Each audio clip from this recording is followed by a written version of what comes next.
Ladies and gentlemen, please rise for the playing of our national anthem.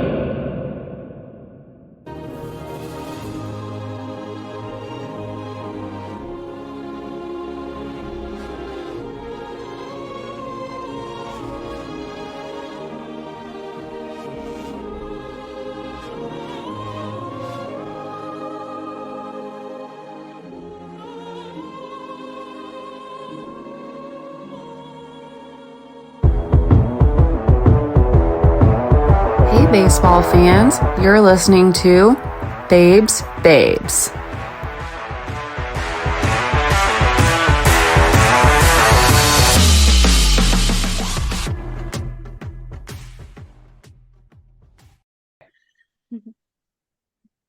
Welcome back to the 4th episode of Babes. We are right around the corner from opening day, so we're so excited. We have so much to talk with you about today. We're going to be giving you a preview through all 6 divisions and also talking about the World Baseball Classic. So before we get to that, I want to first congratulate Kelsey on her half birthday over at Peace, Love, and Baseball. We've been a busy bunch lately. Yeah, we're officially 6 months in to podcasting, and that's something I just got to take a second and be a little proud of, because consistency is key with everything. And 6 months might not seem like a long time, but it's hard to believe that I started it back in September and we're still going. So great. Keep it up. Thank you. Yes. And then Mads spent a week at spring training, so we want to hear from her about that as well, which we will do in our Ruth's rundown today. Yes. All right. So as always, we start with our Around the Horn. So I'm going to toss it over to Kelsey. All right, gals, there are a couple reasons that I picked this question for today. First and foremost is that I believe no experience is complete without good food. But also, I've been thinking about how the pitch clock is ultimately going to affect our experience at the ballpark.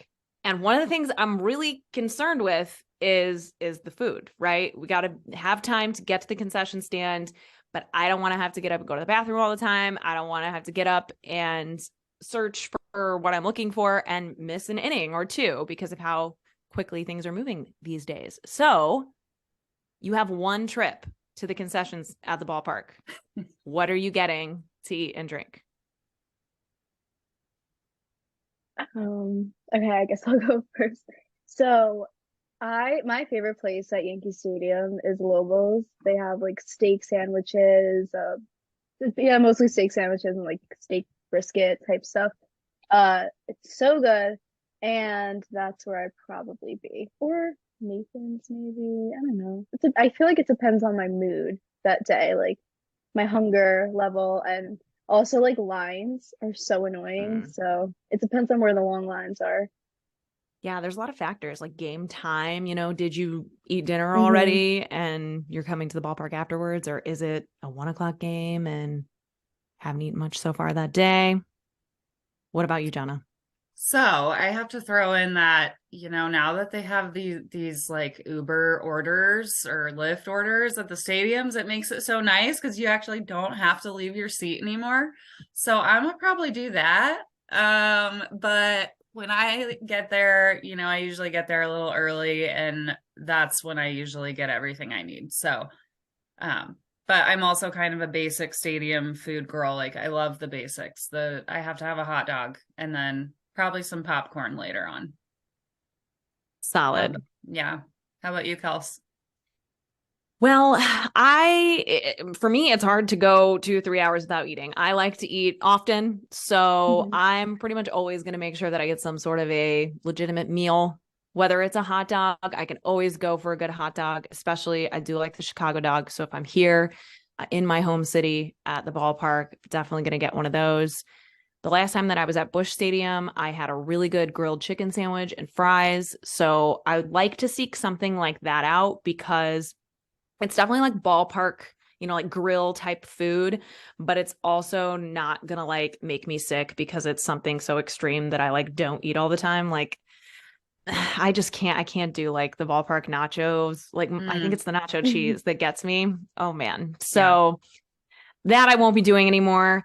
And then maybe this is a little cliche or a little annoying, but I'm not a huge like Budweiser or Miller Lite fan. Like I'd rather, if I'm going to pay $12 for a beer, I want like a mango cart or a 312 at least. Like give me something that's not just like water, basically, because I actually enjoy the taste of it, So I do want to use this opportunity to give a shout out to in Budweiser Terrace in Busch Stadium. That's the spot that you can go that I think it's up till 30 minutes before the game.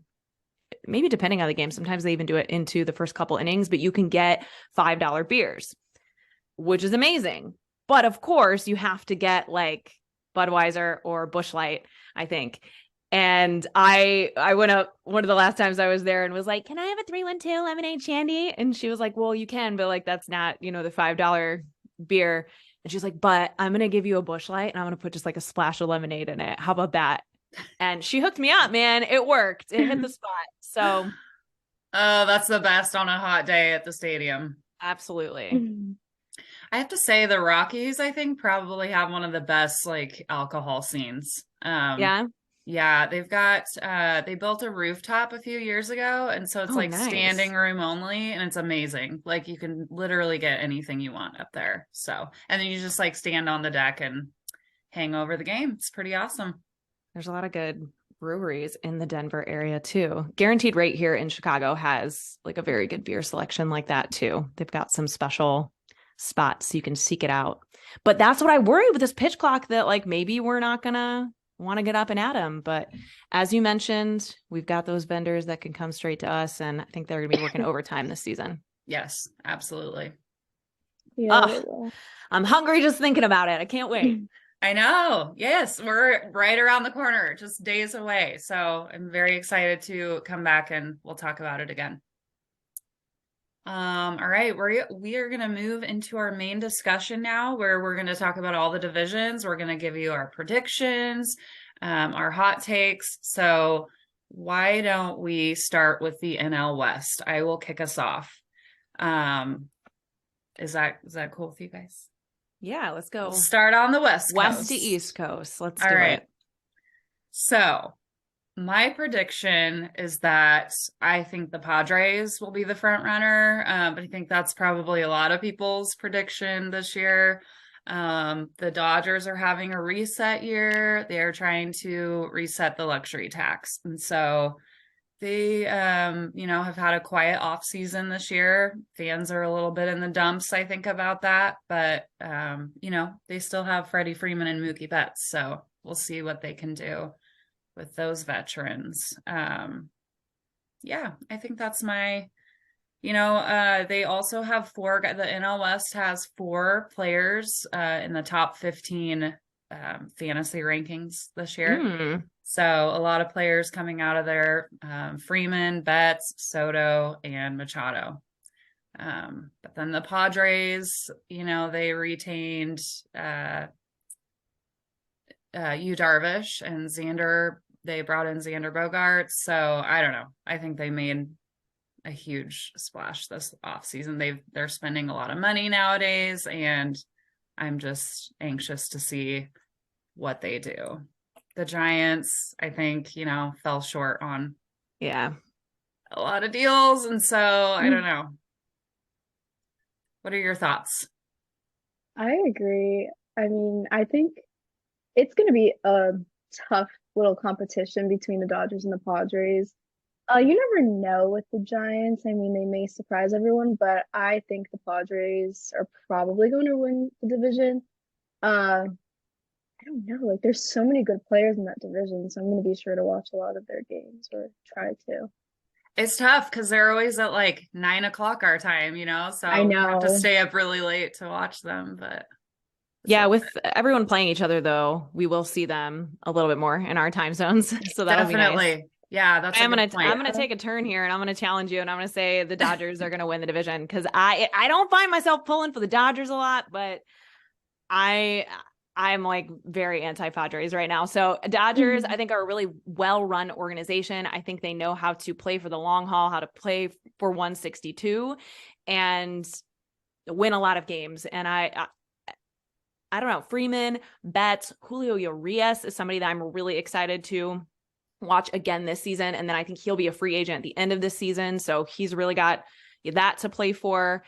And Zach Gallen of the Diamondbacks is somebody that I'm also really looking forward to. Like that pitching staff in general, like they have Madison Bumgarner. I like Merrill Kelly a lot, even though, he's not somebody that there's a lot of excitement around. So the Diamondbacks not necessarily in that conversation to, make a run for the division, but I think they have some interesting pieces that will be fun to watch as well. And if anything, I see the Dodgers making a couple strategic moves at the trade deadline or as we get closer to the trade deadline, because again, like I just think they're such a well-run organization that they have the ability to make that happen. And they also have, don't sleep on him, Max Muncy, who is my pick to, potentially have a comeback season this year in the NL West with the ban of the shift. Like he's a left-handed hitter. That could be something that works in his favor. And I don't know, he was a little under the weather, I guess, or just like under the radar last season with all the other big names. And I think it could be his time to shine. Is there anybody in particular in that division that you guys are excited to see have like a comeback year or just be like standout players in the division?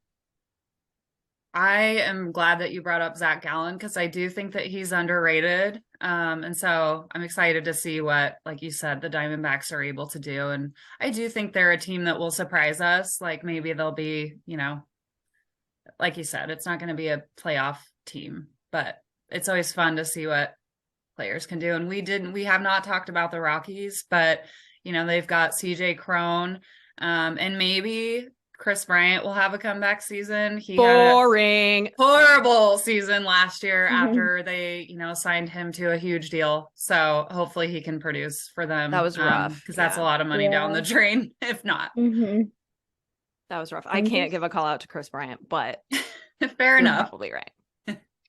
I'm interested to see how Tatis is going to be doing after his suspension. Yeah. I'm kind of, I feel like he's going to have a great season, but at the same time, I'm like, I don't know. Is there going to be some sort of like mental thing or, we won't know. Well, he's going to be in the outfield, right? Yeah. That's still the plan, right? So I have not kept up with the Padres in spring training at all, but that's something that I like really am opinionated about with them specifically. And there's some other teams that we can talk about as we go along that are kind of playing the same game of repositioning people. But I still think there's something to that team aspect of the sport that signing all these superstars together is just going to be interesting to see if all the puzzle pieces that maybe aren't for the same puzzle, will they fit together? I don't know. My pick is the Padres to surprise us in a bad way, but that's just me. All right. Mads, do you want to take us through the AL West? Sure. So my pick to win the division, sadly, is the Astros because when did the Astros not win the division? So it's like weird because obviously as a Yankees fan, I despise the Astros, but I actually really like Jeremy Pena. I think he's a great player, just a great guy, like overall, and I've become a fan of his. So I'll be rooting for him like personally this season, and he's my pick to be like MVP of their division. He's really young, really good, and I think he's just gonna keep getting better and better. And he didn't have enough at bats in the WBC, so everyone was like, "Oh, he did horrible." Came back to spring training, hit 2 home runs in 1 game, but it's just so different. And then with the Mariners, they have their young star Julio Rodriguez. So I don't think they'll be bad. I think the Mariners will be good. They made the playoffs last season, but I don't know. It's tough. Julio, I would like to point out Julio Rodriguez is batting .368 in his 19 at-bats in spring training. So, Wow. we will see. But a lot of eyes are on him, and a lot of eyes are on Jordan Alvarez. So a lot of Yeah. young guys coming out of the AL West. Yeah. And then, you know, the A's are always just like there. Like they're never like super bad, but they're never super good. So it's just I don't really know. I don't know what to expect with the A's this season, but same thing with the Angels. Well, not same thing actually, because the Angels never make the playoffs. Um, they have Mike Trout and Shohei Ohtani, and I love watching them, especially Mike Trout. He's been so much fun to watch in the baseball classic. Like I just ordered his USA jersey like Ah, yesterday. I love I that. was like, I have to get it. It's just amazing to like see him having fun and actually playing in games that are meaningful. Isn't it And wild? Yeah. Yeah. it's so nice, like just seeing him happy. Not that he's like not happy on the Angels, but in this environment, atmosphere, like it just seems like he's having the time of his life on that field. So Yeah, you do think I about love just the Trout. narrative of his career, how different it would be if he was on a winning team, yeah, which is kind of a bummer. But yeah, Yeah. I it mean, I is. totally agree. Do you agree too, Johnny? You got to pick the Astros to win the division. Yes, You have to. unfortunately. You Yeah, have to. Ugh, If I hate anything, it. they've I only mean, gotten better on paper. So exactly. yeah. I And mean, they're like maybe their only sore spot, not even a sore spot, but like their, catching position was a little bit questionable, but they have like the number 3 and number 7 prospects in that position too. So, I mean, there's nothing questionable about them. That's yeah, what I really mean, sucks. I mean, yeah. And like with Altuve getting hurt in the baseball classic, I oh read that he yeah. needs to have surgery this morning. Ugh. I don't think like obviously that will affect them in the beginning of the season, but like he'll be back eventually. I don't think that's like gonna be a huge thing for them in terms of like winning the division in the end. Yeah, they have But good enough depth, specifically with their yeah, position players. they do. yep. And then I'd like to point out the Rangers, who probably had one of the best off seasons in MLB. They got DeGrom, Seager, Evaldi, Heaney, they have Semien, they have so many good players. But DeGrom was a huge signing for them. Yeah. So they won't be bad. Yeah, I'm interested to see. I think obviously the speculation for everyone with DeGrom is his health. How Yeah. many innings does he actually go out and throw for you? So that'll be interesting. I'm looking at Nathan Eovaldi. Like, I think he could really settle in. And last year he wasn't fully healthy with the Red Sox, but I think he has a lot of potential and is at a good point in his career to really make an impact for that team too. And then I'm hoping we see Marcus Semien settle in at second base with the Rangers as well. I think that could be a key piece for them too, along with Yeah. their big rotational moves. Yeah, maybe Corey Seager will have a little bit of a comeback here after, now that he's a little bit more settled in there. Yeah. But I do want to point out that most people probably don't realize the Rangers have Vlad Guerrero Jr.'s little brother and Ronald Acuna Jr.'s little brother in their farm system. Oh, cool. So there's some Interesting. excitement there too. Interesting. Yep. Yeah. Interesting fact there. So they do have, I think, one of the best farm systems out there. I mean, that's what makes you competitive year over year. Absolutely. And you have to appreciate that about them. So I do think like trade deadline wise, it will be very circumstantial, but I do think that the Angels could be sellers if they are not competitive enough early on. And I say that because obviously they have Ohtani and that free agency is going to be the story of the entire season. They also have Reed Detmers, who is, I believe one of their top 10 prospects, who's like a shoo-in for their rotation this year. I think he's only like 23 years old. Yeah. And I think he could potentially surprise not Angels fans necessarily, but the rest of us as baseball fans who maybe aren't so honed in on him and what to expect from him. So they could have some pieces that could be valuable to other organizations if they are not competitive enough early on. So that could be interesting too. Yeah. And it'll be for nice sure. for them to have other players beside Trout and Ohtani, because I feel like when anyone thinks of the Angels, it's just those two players. Like no one even knows a single other player on that team except Angels fans. Yeah. But it'll be nice to have like new stars coming up for them. Yeah, definitely. All right, Kels, NL Central. It's time. All right. Yay. Okay, NL Central. This is my jam. So we got the Cardinals, the Cubs, the Brewers, the Reds, and the Pirates. One thing I am excited for the NL Central specifically, I feel like everyone talks down on the division of like, it's not that great of a division. Well, I'm excited that we're all going to play each other this year because I don't know. I think it might just even the playing field a little bit. And I'm hoping to kind of overcome that narrative that has been a part of the NL Central for a while. I do think the Cardinals are going to win the division. No questions. I don't know why I've seen some publishers picking the Brewers. I think that's madness. I honestly think there's a chance that the Cubs could be second place over the Brewers. I think there's a chance. That would be like my surprise, is that the Cubs would be more competitive than expected. I also think the Reds will win 70 or more games. And I'm hopeful for that for them, because Joey Votto, Jonathan India could definitely have like comeback sort of years after being injured and not playing a lot last season. And I think Tyler Stevenson is their catcher, who there's a lot of promise for him too. They've got a lot of good guys in the system that aren't necessarily household names yet, but I think we look back at them last season and, are like, oh, what a laugh. But there were some circumstantial things that made it tricky for them last season that I think they're going to recover from nicely this year. Yeah. So we'll see.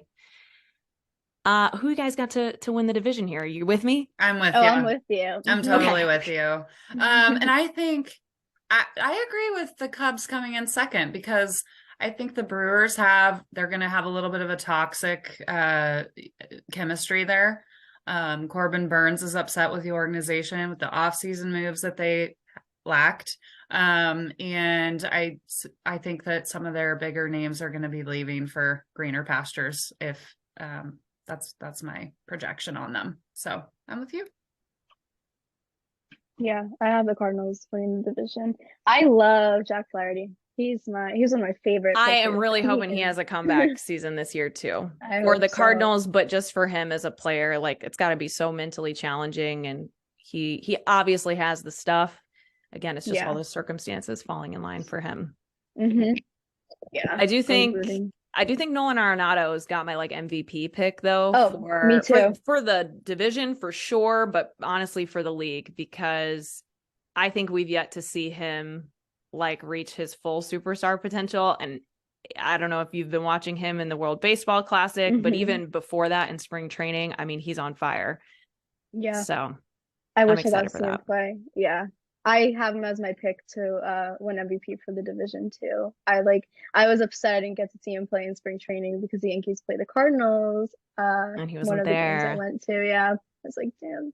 But I don't know. I love him as a player, as a person. Just I think he's amazing, and I'm rooting hard for him in your Cardinals. I do think that most people around the league feel that way about Nolan Arenado, which is cool too. When there's a player that like so many people are just on board with, they're doing something right. I do also think that the Cardinals could be the ones to make the most noise at the trade deadline though, because they currently have like a lot of depth in certain places, which is really exciting. And it's the reason to have it, right? Is so that you can go out and have those pieces to be strategic with.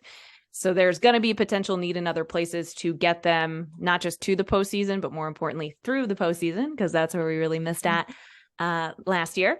And they definitely didn't get everything that they wanted to get done this offseason because the right pieces just weren't there. So if the timing is right, I think we could see some serious movement late June, early July from the Cardinals front office. Yeah. And how about Goldie? Is he going to have another big season? I think so. Yeah. I mean, if you look up consistent in the dictionary, I think you see a picture of Paul Goldschmidt just barely smiling, just doing his job. He's steady as ever. And I do think that he will keep that up both, at first base, on the field. And man, if we can, I think last season, the biggest frustration that we had as Cardinals fans was that Arenado and Goldie were never hot at the same time. Can you imagine? You get those guys on pace, and then you have the right pieces in front and behind them in the lineup. And that was the other big thing that I think we were missing at certain times. But Tyler O'Neill coming back healthy is going to be huge. He made big waves for Team Canada in the World Baseball Classic. So if he is able to do anything like that and anything like he did in his 2021 season, this year, he's going to be a really big piece, probably batting in front of Goldie and Nato. And then we've got Wilson Contreras, who we're going to just plug right in there behind him. And that's way more of a threat consistently than what we've had in the past. So I am really excited to see the Contreras brothers play as like division rivals, because the Brewers have the other Contreras. Yeah. So that's going to be a lot of fun. And also just seeing Contreras come over from the Cubs. Oh man, I can't wait to see him come up at Wrigley Field for the first time. Yeah, that would be. I think he's a better fit in St. Louis. I think he just because he wants to win. I mean, that's what it comes down to. In Tampa, when I think it was my first game, it was the one against the Cardinals. There were these 3 little kids. They were Cubs fans. They came all the way from Chicago to Tampa, and they all had these cute little signs that they made. One was for Anthony Rizzo, one was for Wilson Contreras, and then I think another one was like for both of them combined. But they were like, we flew whatever, how many miles it was. They were like, we missed you. Thank you for everything you've done for the Cubs. Like, we love you. It was so Those cute. are the Cubs fans we love. It was adorable. And then the dad told me like later on, because I sent him the pictures because I posted them on Twitter. He was like, thank you so much. And he was like, we're still trying to get balls from them. We're just trying to get to meet them at some point. So I was like, keep me updated, but I don't think they got to. Oh, that's awesome. You know. Well, spring training would be the place to take like little kids. I feel like your chances of meeting some players and having a little bit of that interaction is probably a lot better. Yeah, for sure. All right, we can't just talk about the NL Central, so should we talk about the AL Central too? I guess we'll talk about the boring AL. Just kidding. Just kidding. As I mentioned earlier, not on the podcast, but prior to recording, I told the girls, I think that the AL Central is going to have a little drama this year between the Twins and the Guardians. Obviously, the Guardians gave the Yankees a big challenge in the division series last year with some of their young guys who I really expect to make, a big splash again. They had brought up Steven Kwan, and he was just absolutely killing us. So he's one that I would say, keep your eyes out for. And then, the Twins have managed to retain Carlos Correa after much drama there. And then obviously signed Joey Gallo. So I think their lineup is going to be a lot stronger this year. And I think that they could be a contender for sure for a playoff spot. Yeah, they could. I'm rooting hard for Joey Gallo as a Yankees fan. Like, it was sad just seeing him struggle in New York, but as soon as he was with the Dodgers, he got better. So yeah. And maybe it's like those are two of the organizations that have to be the hardest to play in front of, and the fans have to be, the most difficult to play for. And so hopefully he'll settle in Minnesota and things will be a little bit more quiet for him, and he can just get back to pre-Yankees Joey Gallo. Yeah, I think the pressure of the pinstripes is something that certain players will really thrive with, like Harrison Bader. And then certain players, it's just not maybe the right culture fit or whatever. But he is another one that the ban of the shift could make a really big difference for too. So definitely. Could be, unless the outfield shifts on him like they did in spring training. And I love to see it. I love to see that defensive strategy too. But of course, Alex Cora would find a way around that, right? Like he would be the guy to find the shortcuts. I'm interested to see how the White Sox kind of regroup with new management. And I don't know. They had a really big letdown season last year. I think Tim Anderson has a lot of new fans from the World Baseball Classic, and he wasn't fully healthy last season. Yeah. And then they just signed, I believe, Elvis Andres, who is also by trade a shortstop, but he's going to play second base for them. But I mean, Tim Anderson's been playing second base in the World Baseball Classic, so who knows? I guess they could even switch that up potentially as well. So White Sox, They also signed Andrew Benintendi from the Yankees. Oh yeah. So that's a big bat for them if if he's healthy. So between him and Tim Anderson, maybe that gives them a little bit of because they lost to Abreu, which was big. Yes. But yeah, I agree. The Guardians are my pick to win the division. I think they're just in a sweet spot right now. And that's exciting for them because they have not been in that position for a long time. And it's Miguel Cabrera's last season. So I don't know that the Tigers are going to, be playoff contenders necessarily, but I am excited that he has that opportunity, especially because he's been a player that has been really significant in both the American League and the National League, to be able to, have his retirement tour. And I'm sure that all of the stadiums that he's making his last trip to, will pay tribute to him, and that'll be really cool to see. And how cool that he gets to go out on like playing every single team. That's awesome. Yeah. I was worried at some point last season that he may dip out early and not play this last year, but for that alone, I think it's going to be really cool to watch him this year. Yeah, for sure. And I'm so excited to watch Bobby Witt Jr. on the Royals. Oh yeah, he is a lot of fun. Yeah.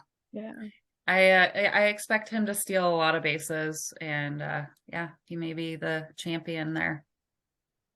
Yeah, we haven't seen him a lot in the World Baseball Classic, so he'll be one it's fun to tune into a Royals game, if for nothing else, for that. And they're an organization that is restructured from the top, so they have new leadership there in the front office and in management too. Yeah. So I'm sure we'll see some shifts in just the way things are being run there too, and different moves being made probably sooner rather than later. Yeah. Shout out to the Royals. They have the best popcorn I've ever had at a baseball stadium. And the line is very long, but it's very worth it. So wow. That's when you know something's good, huh? Absolutely. All right, NL East. Let's go East. Yeah. We're going to go straight to the division that I feel like everyone all offseason has been talking about, and that is the National League East. And there's no doubt as to why we're talking about them, right? We've got the Phillies, the Braves, the Mets, and then the Marlins and the Nationals. So I'm going on I'm just going to go away from maybe stats and logic here, and I'm going to go on straight vibes, and I'm going to pick the Phillies to win the division because that's what I would like to see. And I think they have as much of a chance. It's baseball, right? Like, really, when it comes down to it, there's going to be 3 really good teams in that division, and the Phillies are going to be one of them. So they're my pick. I'm picking them to win it. But I guess my logic for that is there are 3 teams that are spending a lot of money in that division, one more than the others, but I think their money has been better spent. And I think they have a more well-rounded team overall. I think they got a taste of the postseason last year and went further than maybe they expected, and hoping that they're going to be locked in for it. So that's what I'm looking to see. I'm also excited to watch Ronald Acuna Jr., especially after watching him in the World Baseball Classic, because he seems healthier than ever and ready to have a hell of a season. So I think he'll be really fun to watch. Spencer Strider for the Braves was, a Cy Young contender in his rookie year last year, which is just crazy. So looking forward to, him coming in as a seasoned guy now. And then Jorge Soler on the Marlins, he was a big signing for them last year and didn't necessarily make a big impact, but I think he's somebody who's still got a lot of pop left. And the Marlins overall, man, so Skip Schumacher, who's a former Cardinal and was the bench coach last year for the Cardinals, is now the manager of the Marlins. Love that guy. He's got John Jay on his coaching staff, who's just an awesome player and very well-respected person in baseball. And then Kim Eng, who is their general manager, has been huge for women in baseball and obviously just has a wealth of knowledge and experience and can run a team as well as anybody. So I'm interested to watch them this year. Again, with the competitiveness and the money spent by other teams, am I looking for them to make a playoff run? Not so much, but they have a lot of really interesting pieces there, and they could be fun to watch how they Jazz Chisholm, fits in at center field, and how they kind of like restructure their puzzle to make all the pieces fit. Yeah, it's been unfortunate over the last quite a few years now that they've had so much talent there, and yet I just feel like they can't get on the same page behind the scenes. So, but I'm with you. I think Jazz Chisholm, and yeah, maybe they do have the right people there in leadership now. So it'll be fun to see what they do. Yeah. What do you guys think about all of the signings, like the contracts that the Braves kind of secured this offseason? It's an angle to go from. It's interesting because there's less and less teams that are taking that approach of like many long-term contracts like that. Mm-hmm. Yeah. But they're committing to it. They're going for it. They are going for it. They're going big or going home. I think Ronald Acuna Jr. is the one that I'm the most excited to see coming off, an injury last year. And so I think we're going to see MVP season for him. Yeah, I think so too. And then we also have the Mets. Oh God, I guess we have to talk about the Mets. Yeah. I like swept them under the rug. We've talked enough about the Mets in the off season, haven't we? Honestly, it's a sore spot. No, for them, I think injuries could be like make or break. Absolutely. Well, obviously for anyone, that's, always the big worry, but they are getting a little older there with Verlander and Scherzer, and just kind of relying on them very heavily. So we'll see. Yeah, and they had signed Quintana as well, who is now out for until probably at least the second half of the season with an injury. Yes. Too. Yeah. So while he was definitely like in the background from all of the big name noises, he was going to be a very, very effective piece of that puzzle that they are going to be without now. And then obviously, one of the big storylines from the World Baseball Classic is that Edwin Diaz, their closer, is very likely out for the entire season. And while I don't think that they will go out and sign a closer right now, I think at the trade deadline, they will find the worst team with the best closer. And quite possibly. I kind of disagree, just because don't sleep on David Robertson. They have who was clutch. That's true. Yeah. Former Yank. I love him. And I mean, I do think he was very clutch last year for the Phillies. So yeah. He was. Yeah. He is good in high leverage situations. He's used to championship play, so that is true. Yeah, and then Adam Ottavino was on the Mets, right? Or is he? Who? I don't remember. Adam Ottavino. Oh yes, yeah. They got a few Yankees closers over there. I forgot about him. Yeah, the Mets are not as like, I think the Padres are more to me like puzzle pieces that don't fit together, but the Mets have some of that too. And I personally just like to believe that there's more to winning a championship than buying it. So that's my biggest like thing that I'm going to hold against both of those teams is that I would just rather see, some more strategy behind a team that's going to make the big run for it. But ultimately, I do think that the team as a whole is a part of it. Consistency is a really big part of it. And staying healthy. And do you have the depth if your players don't stay healthy? Yeah. We'll see. Yeah. All right, Mads, take us home. Take us home to the AL East. There's a lot to talk about, but I feel like we've honestly touched a lot on the AL East in our recent episodes. But I do have the Yankees winning the division. Not trying to jinx them, not trying to be biased, but I think the Yankees have what it takes to make a far run in the playoffs, actually. So, I mean, I say that every year, but I truly have that feeling this year. Um, I think the Blue Jays are going to be good. They also, this is like a random comment I'm throwing in, but they have Don Mattingly as their bench coach now, which could spark a little like, I really don't know what it could spark, but it's Don Mattingly, so has to mean something.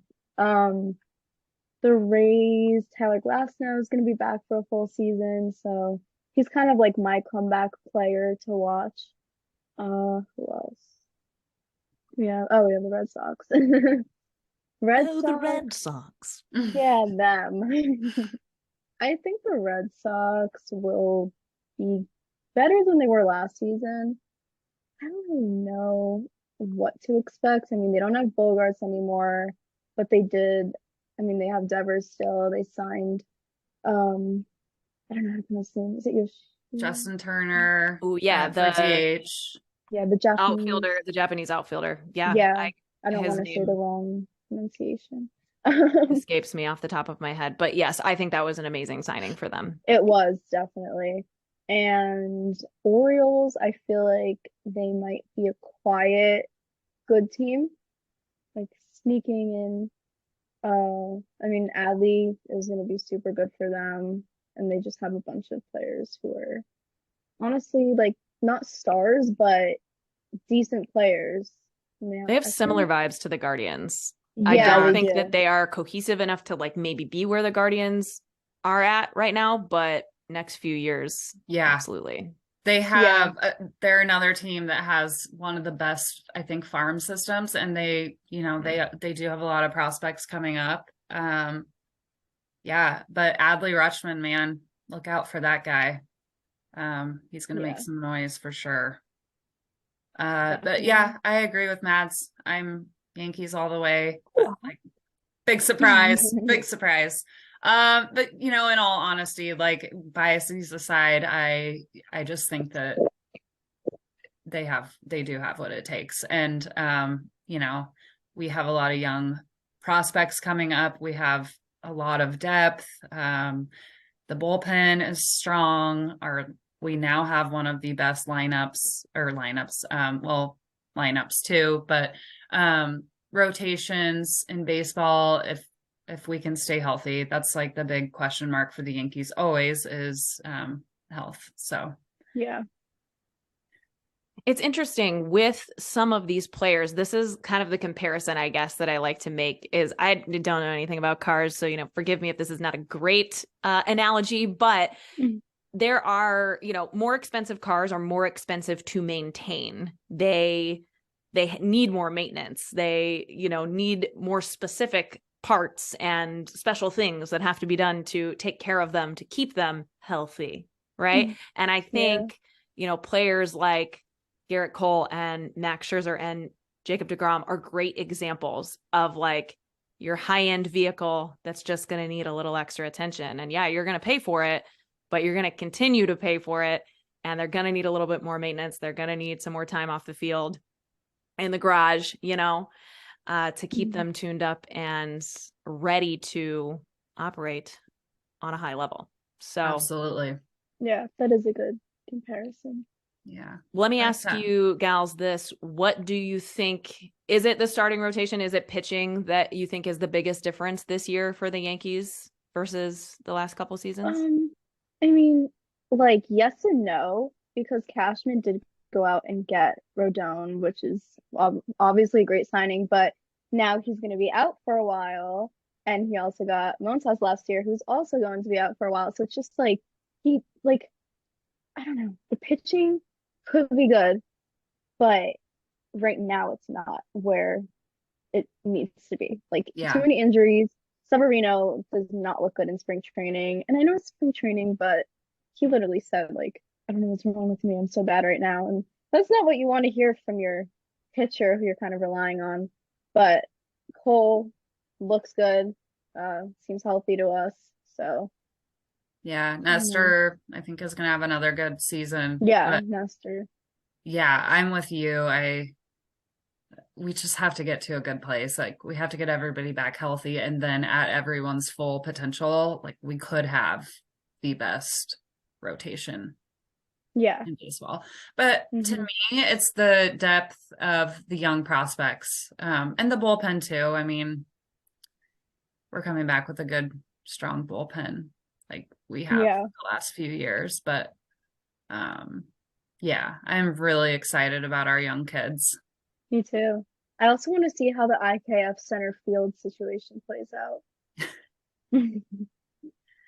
They're doing a little experimentation with our former shortstop and moving him around and trying to make him a utility player now. But, Yes. we have utility players that are much better. So I don't really know what the deal is there. So a couple facts on the AL East that are interesting to me. In the last 13 years, the only team that's won the World Series is the Red Sox, which is shocking because the AL East is always really strong.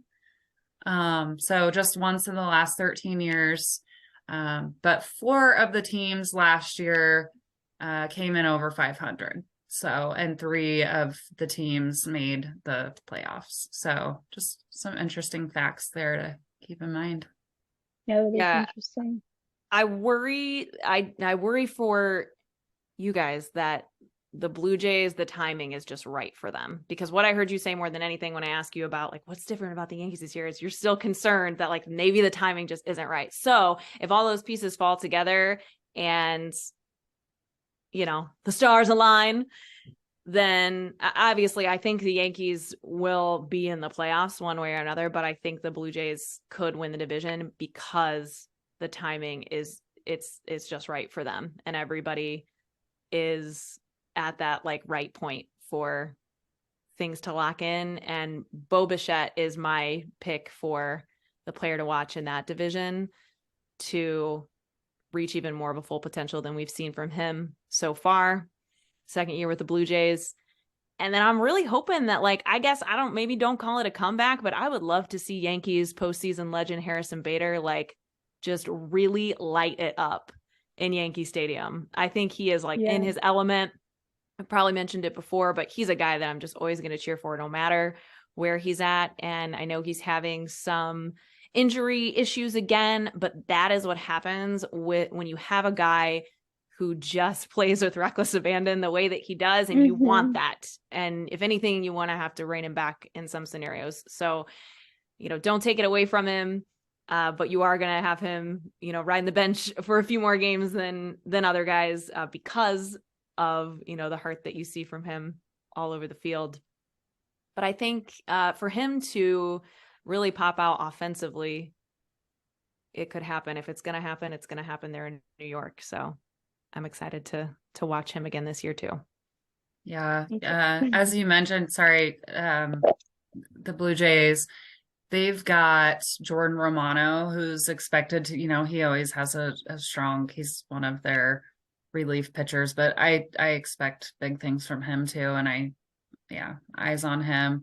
On paper, they looked like they should have made it further in the playoffs last year. And I don't know what happened. They just kind of fell apart, but I mean, so did the Yankees. So you just never know. That's the thing is like, once you get to postseason, a lot of, I kind of get crazy with listening at predictions once we're at the postseason, because it's kind of like, I guess if I'm going to use another analogy, man, cut me off on analogies after this one. But with in the performing world, we often reference that like if you get the call back, like you are good enough. It's not about like your level of talent at that point. It's like then it's circumstantial. It's like, did you fit in with the other actors? Was the timing right? Is your availability aligned? Like, are you the perfect right height? Like things you can't change about yourself, right?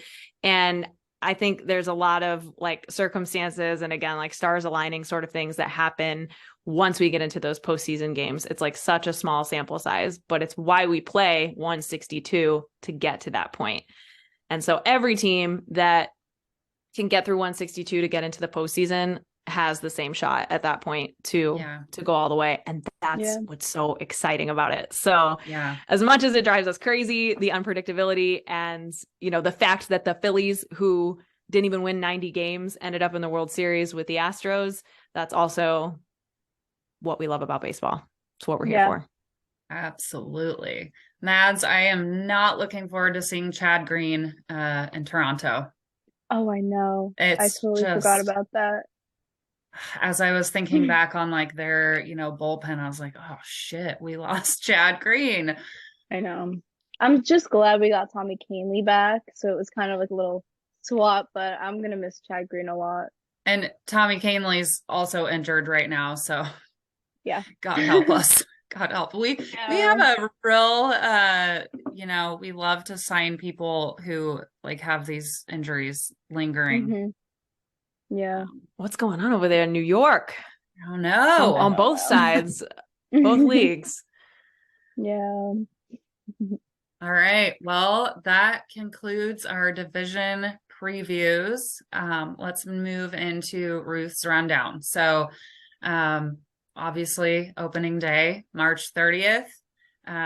We are going to come to you live on opening day. So I will be in the Bronx with Mads, and we'll hook up there, and we will get we'll come at you live. And Kels, you'll be in the Lou. Yay. Hold it down here in the Midwest. Yes, she's gonna hold us down there. Also, I got a little microphone. I got a little microphone like Mads. So I'm gonna order one to take to opening day with me. Oh, good. I'll bring mine. Yeah, I was totally gonna do that too. So we'll have the sound in check, y'all. And Mads, can you tell us about your time at spring training? She spent a whole week in Tampa. Yeah, it was amazing. Take me back. I'm back in Pennsylvania in this like cold weather. It was beautiful there. It was so much fun. I met a lot of people from like Yankees Twitter. I met up with Oswaldo Cabrera. We had to like make sure we did that before I left, which was nice seeing him again. Judge made him a sign for the last game because for the second game, okay, I'll go in order actually. For the first game, my first game ever at spring training, Judge hit a home run. It was his first home run of spring training. So it was like so cool that as soon as I went there, he hits one out. That usually happens. It's like a little connection we have. But we made it this far in the podcast without you talking about Judge. So I know. I'm like, wow, this is the first time I'm hearing about Judge today. Yeah. Excellent point. That's so funny.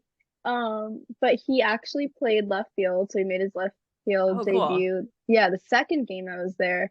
So I made sure to sit in left field with my father. We were like row one, like right behind him. Got a good video of him like saying, "There's too much red out here," which is funny. And then what else? Oh, so then the third day he also played left field.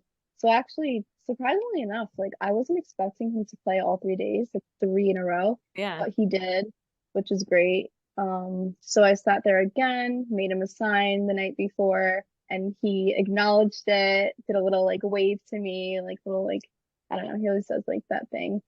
So that was really cool, got that on video. But just like the atmosphere of spring training is like so peaceful, so like just like a big vacation. Like I don't know how to explain it, but it's just something I think every fan of like any team should experience. It was so cool. I was hanging out with our friend Mario from Twitter. We love you, Mario. We love you. Yes. I think that's got to be reason enough to go. Just like the difference in the atmosphere leading up to the season, from being at a major league game, it's got to be. Yeah. It's also cool just to see. I mean, right now, like they're rolling out all these new rules and stuff too, so you really get to experience the way that the game is changing for the first time and see players making those adjustments. Yeah, and then like every year, your team and all of the teams are playing with a different strategy in spring training. So it's kind of interesting to see those things happening as opposed to just trying to go out there and win a game, which is obviously the goal for every game during the regular season. How is the Judge and Stanton in the outfield thing going? It's going. It's pretty good. I haven't really seen Stanton in the outfield much. He's been Oh, DHing a really? lot, but Okay. Yeah. yeah, I mean he will play in the outfield, but the games I was there, I don't think he played in the outfield at all. It was like Bader, Oswaldo, Dominguez played a little. We saw like I think one or two Dominguez home runs, which is also cool. Uh, Yeah. he's our like number one, maybe number one or number two prospects right now. Uh, it was just so cool though. And I vlogged like the entire trip. So I'm putting out videos on my YouTube channel like little by little, which is like a lot of work, but they're coming out good. So I'm Yeah, glad I did everybody that. go head over to Mad's YouTube channel and watch her vlog on spring training. Yeah. It just makes you feel like you're there with you. It was so fun. We need those Yeah. memories to keep us warm for the next couple of months while we Right? wait for it everywhere else. Especially Yeah. us Midwesterners, Yeah. Chicago, And East Coast. It's yeah. not any better over there. Ooh. Yeah. No. But I'm so glad I went. Finally, been waiting for this for like years. So it was just amazing. I ran into people I knew also, which is funny. From like home, like just like random places. Crazy. So I mean, is Oh, there a fun. better getaway than warm weather in baseball Yeah. in, February or March? Can't beat Mm-mm. it.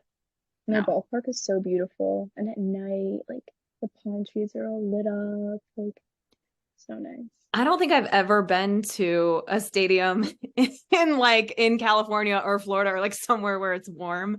I've actually only been to somewhere where it's warm during the time where it's like cold here, like once in my Oh. life. I think I went to Florida in like February. So it being warm in February to me is like very confusing, but amazing. And that is why I Yeah. need to go to spring training. Yes. One of these Okay. years. So, listeners, your job is to boost us up. So, next year we have a covered like road show. We can just On go on assignment. a full on road show. Yeah. Hey, I'll go to Arizona. Like I know because we're both Yeah. in Florida, right? As Yankees and Mhm. Cardinals fans, but like if I have to, I will take one for the team. And I'll Yeah. go to Arizona too. Yeah, No same. doubt. Me too. I'm there. All right, let's do it. All right, we're putting it out there. Hold us to it, listeners. You know when I really would have loved to be in Arizona though was the past couple weeks when the World Baseball Classic was going on there. Yeah. So Yeah. we'll talk a little bit about that to wrap things up.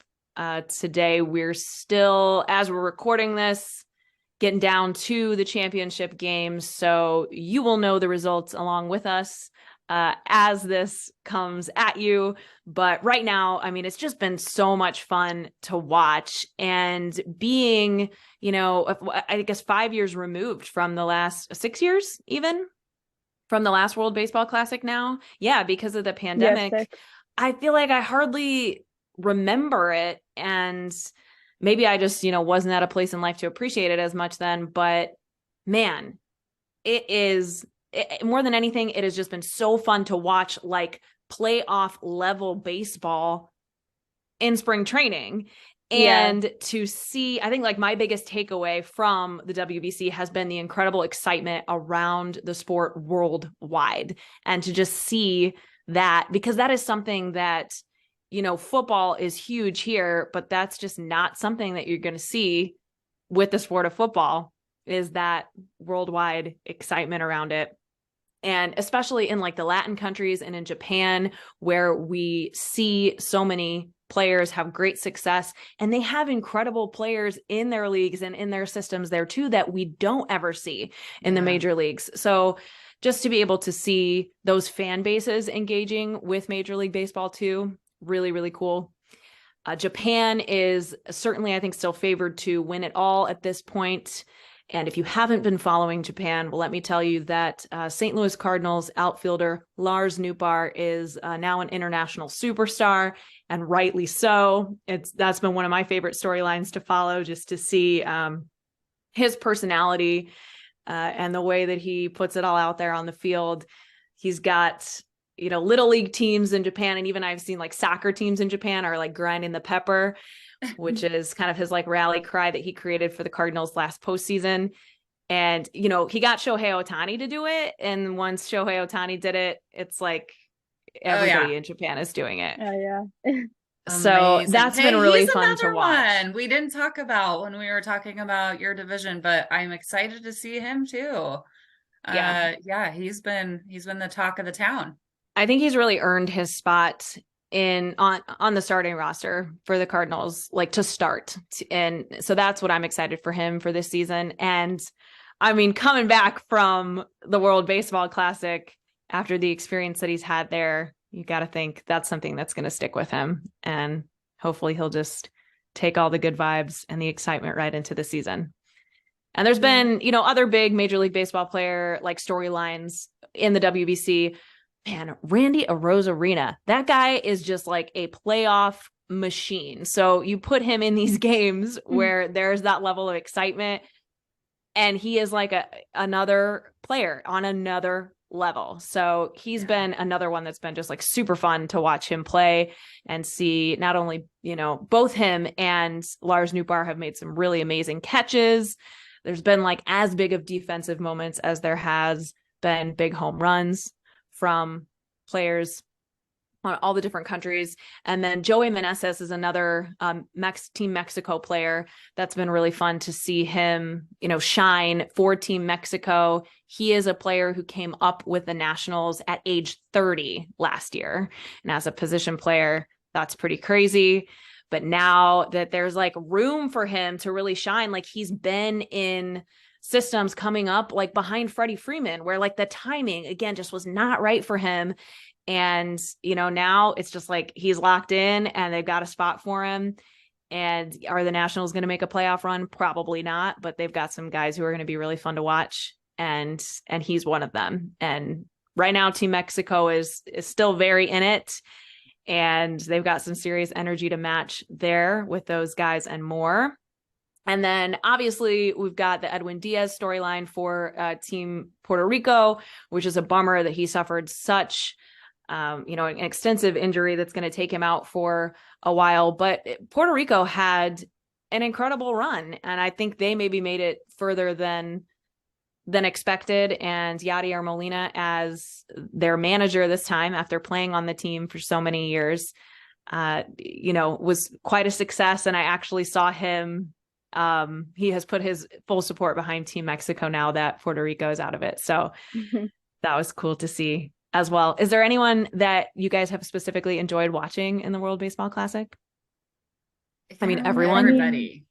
Yeah, everyone. I mean, obviously, so, you know, it's Sunday, March 19th. And so last night, the game was electric. And obviously Trey Turner just turned it on. So for me, like that was such an electric moment. But you guys were talking earlier about Mike Trout and, you know, those kind of guys who just don't have those big, you know, high intensity games in, you know, with their teams. And so watching them in this moment is so fun. And you know, like what you were saying earlier, Kelsey, made me think like some of these players are going to be coming off of this like high moment, like this adrenaline rolling from the World Baseball Classic right into the season. So it's going to be fun to see if they can carry that momentum over, and just have a good start. Yeah, Absolutely. I loved watching. Oh, sorry, you go. Well, I was just going to say, I think there's been a lot of noise online. I don't know that it's like necessarily a lot of people, but maybe just one or two loud voices, you know, coming down on the WBC saying, you know, obviously there's the risk that the billionaire owners are taking, and the players, you know, that's the thing is like, if we're going to talk about injuries, like, yes, I get that baseball is a business and obviously like there's the owner's perspective, but us as fans, what we're really interested and what we can really relate to is like, obviously we're not cheering, you know, us personally, we're not here like really cheering for the Mets and like bummed the way that Mets fans are about Edwin Diaz, but man, he is a hell of a player. And yeah, I am bummed. I'm bummed for him at the prime of his career. Like timing is such a thing for athletes to, you know, have something like that happen. It's just not something that you want to see for anyone ever. But it could have happened in spring training. They Yeah. practice celebrating in spring training. Mhm. They practice everything in spring training. And it could have just as easily happened in a big game at opening day or walking down the stairs at the hotel the wrong way, you know? So Yeah. that's all like some severe speculation. And that's been really interesting that I've like seen online. But what we hear from the players and the majority of the media is how great it's been for the sport overall. And yeah, Shohei Ohtani is another one that we're going to get to continue to see compete for Team Japan at a level that he has not yet gotten to with the Angels. Mhm. So Yeah. for that and that reason and many more, I think it's great. Yeah. Agree. Have you guys Yeah. seen the conversations, or I guess like just the statistics actually around like household ratings for the number of Yeah. people that are tuned in to, not just in the US, which is higher than a lot of baseball team or, you know, regional baseball networks or even national broadcasts, because it's not just one specific team. Like, how cool is it that we're watching a game and I'm like, man, I wanted Puerto Rico to win, but I'm still really excited for Team Mexico. And like the same thing Mhm. with even watching the USA versus Venezuela. There's someone to cheer for on every single team for us as baseball fans. And it's cool to see people, Marlins Park so full of people, right? When I know. otherwise would we see that? So It's also cool. I saw, I don't know if you guys know Fuzzy on Twitter and YouTube. He does like MLB The Show content, but like also just regular MLB content. He's been putting up actually like during the World Baseball Classic that Shohei Ohtani's following on Instagram has been increasing by millions. I think he's been like monitoring like the numbers, and it's yeah. so cool to see. Like he gained like 1 million followers in like a few days. Because I think it was like some crazy amount of households in Japan were watching it.